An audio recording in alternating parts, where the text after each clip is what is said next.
சூரிய நாராயண சுவாமி இடம் ஹோமம் சூரிய நாராயண சுவாமி பிரியதான் நவகிரகத்திலே இரண்டாவது இடம் பெற்றவர் சந்திர பகவான். சந்திரன் ஹோமம் பண்ண போறோம்.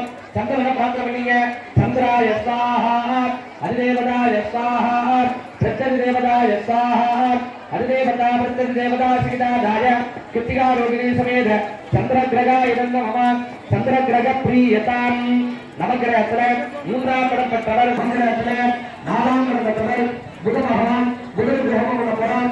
புத பகவான் காக்க வேண்டிய சன்னோ புத பிரஜோதியாத் புதாய ஸ்வாஹா அதிதேவதாய ஸ்வாஹா பிரத்யதி தேவதாய ஸ்வாஹா அதிதேவதா பிரத்யதி தேவதா சீதாதாய பகவதே புதாரே ஞானதேவி சமேத புத கிரகாயுதம் நமः. அதாவது இந்த பலவிதமான தெய்வங்களுக்கு நம்ம ஹோமத்துக்கு திரையில போறோம். இதுக்கே போட்டுட்டு அது அந்த சாமிக்கு வியாபாரம் பண்ணணும். அதனால கை தாக்கு மட்டும் போடணும். அந்த சாமிக்கு தேவை எல்லா சாமிக்கும் பண்ணணும்.